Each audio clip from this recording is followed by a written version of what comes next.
जय हिंद छात्रों। तो कैसे हैं आप लोग? आई होप आप लोग बहुत ही बढ़िया होंगे और अपनी पढ़ाई जो है बहुत ही मजेदार तरीके से कर रहे होंगे। देखिए, आज हम आपको इस क्लास में बिलियन चैप्टर केमिस्ट्री में क्लास 12 का बहुत ही मजेदार टॉपिक समझाने वाले हैं, जिसका नाम है हेनरी का नियम, मतलब हेनरीज लॉ। हेनरी साहब ने क्या नियम दिया था, आज हम बहुत ही प्यारे तरीके से समझने वाले हैं। तो आप अपना पूरा ध्यान हमारी जो रखिएगा, जिससे कि आपको चीजें सटीक तरीके से दिमाग में फिट हो सकें। तो देखिए, हम आपको यह नियम बिल्कुल आपको याद हो जाएगा, बहुत ही सिंपल नियम है, कुछ नहीं है। सबसे पहले एक हम यहाँ पर बर्तन लेंगे। केमिस्ट्री में बर्तनों की बहुत ज्यादा आवश्यकता पड़ती है, एक बात हमेशा आप याद रखना। देखिए, इस बर्तन में कोई भी एक विलायक अर्थात एक द्रव भरेंगे। विलायक किसे कहते हैं? जिसकी मात्रा अधिक होती है विलयन में, ठीक है। और विलय क्या होता है? जिसकी मात्रा कम होती है। अब देखिएगा, इस सॉल्यूशन में, इस विलयन में, इस विलायक में एक हम अलग से गैस मिलाएंगे। कोई भी गैस हो सकती है किसी भी प्रकार से। ये क्या है? आपकी गैस।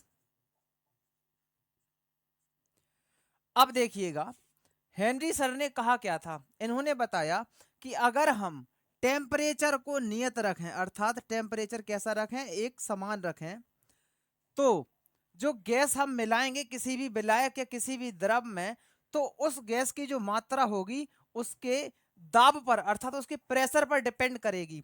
इसका मतलब क्या हुआ कि अगर हम गैस का जो प्रेशर है, मतलब गैस से जिस दाब से हम गैस मिलाएंगे उस द्रव में, उस विलायक में, उसी प्रकार से जितना अगर हम ज्यादा प्रेशर लगाएंगे तो गैस उतनी ज्यादा द्रव में घुल जाएगी। बस मेन पॉइंट यही है। क्या पॉइंट है? कि इस तरह आपको क्या रखना है? टेम्परेचर। और जितना ज्यादा गैस में प्रेशर लगेगा अर्थात दाब लगेगा, उतनी ज्यादा मात्रा गैस की विलयन में घुल जाएगी या विलायक में घुल जाएगी। इनडायरेक्टली इन्होंने कहा क्या? कि स्थिर ताप पर किसी द्रव या विलायक में, ये विलायक भी बोल सकते हैं, इसको द्रव भी बोल सकते हैं, स्थिर ताप पर किसी द्रव या विलायक में घुली गैस की मात्रा, क्या? किसी द्रव या विलायक में स्थिर ताप पर घुली गैस की मात्रा उस गैस के दाब के समानुपाती होती है। देखिए, इसे हम किस प्रकार से लिख सकते हैं? इसे लिख सकते हैं हम लोग, क्या? कि विलेयता किसके ऊपर डिपेंड कर रही? विलेयता किसके समानुपाती है? यह आपके दाब के। ध्यान से समझना, अगर हम गैस का दाब बढ़ाएंगे, जितना ज्यादा दाब बढ़ाएंगे उतनी ज्यादा गैस पानी में घुल जाएगी। बस यही मेन कॉन्सेप्ट है और कुछ नहीं है। अब देखिए, इस नियम को हम किस प्रकार से लिखेंगे? इसे लिखेंगे हम लोग कि इस नियमानुसार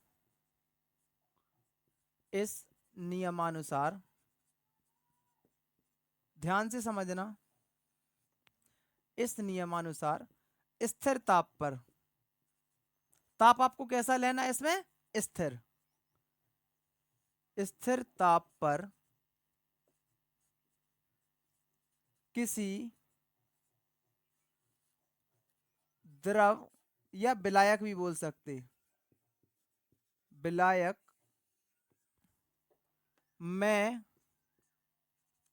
घुली गैस की मात्रा उस गैस के दाब के समानुपाती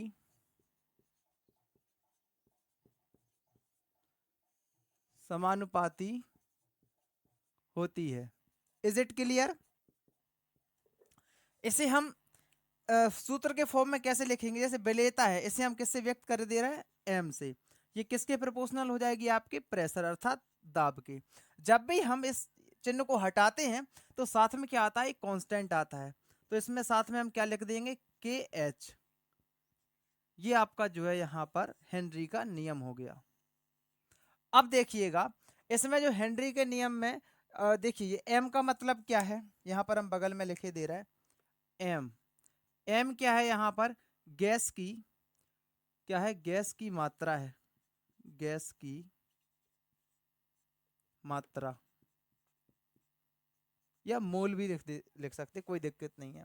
अब देखिए, पी क्या है? यहाँ पर दाब है। और के एच क्या है? यहाँ पर हेनरी नियतांक है। हेनरी नियतांक है। Is it clear? अब देखिएगा, एक बार और समझ लीजिएगा बहुत ही शॉर्ट तरीके से। स्थिर हमें ताप रखना है, टेम्परेचर बिल्कुल स्थिर रखना है, और उसमें जितने प्रेशर से हम उसमें गैस मिलाएंगे उतने ही प्रेशर से, मतलब उतनी ज्यादा मात्रा में वो फैल जाएगी या फिर घुल जाएगी। जैसे हम लोग सॉफ्ट ड्रिंक पीते, कोको कोला, पेप्सी वगैरह, ये जो आपके कोल्ड ड्रिंक आती, कोल्ड ड्रिंक हम पीते हैं तो उसमें क्या होती है, एक शिश की आवाज आती, जिसमें क्या होता कि गैस बाहर निकलती, कौन सी, CO2। तो वो वहां पर कौन सा नियम काम करता है, हेनरी का नियम के द्वारा ही उसमें जो है गैस को मिलाया जाता है। Is it clear? शायद आपको नियम भी अच्छे समझ में आ गया होगा।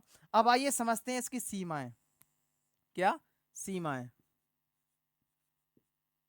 ये सीमा हैदर वाली सीमा नहीं है, समझ रहे हैं?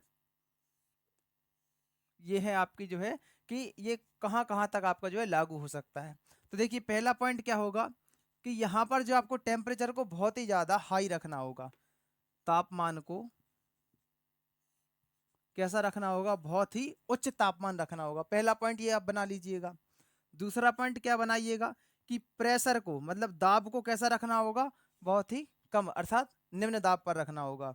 और तीसरा क्या होगा, विलय की मात्रा इसमें कम होगी, अर्थात जो आप गैस में लाएंगे उसकी मात्रा कैसी होगी, बहुत ही कम होगी, विलय की मात्रा। आप लोग हिंदी में डायरेक्ट बड़े बड़े पॉइंट बना लीजिएगा, हमने शॉर्ट में आपको समझा दिए। तापमान इसमें उच्च रखना है, प्रेशर आपको कम रखना है, विलय की मात्रा भी इसमें क्या रखनी है, कम रखनी है। अब इसके अनुप्रयोग और देख लीजिएगा। अनुप्रयोग मतलब कहाँ कहाँ पर इसका यूज होता है। अनुप्रयोग एक तो हमने अभी आपको बताया, अनुप्रयोग क्या बताया अभी, अभी आपको बताया हमने कि हम कोल्ड ड्रिंक में इसका क्या क्या करते हैं, गैस को मिलाने पे हेनरी का नियम का ही जो है नियम यहाँ पर लगता है। तो देखिए यहाँ पर क्या लिख सकते हैं, शीतल पेय पदार्थ, शीतल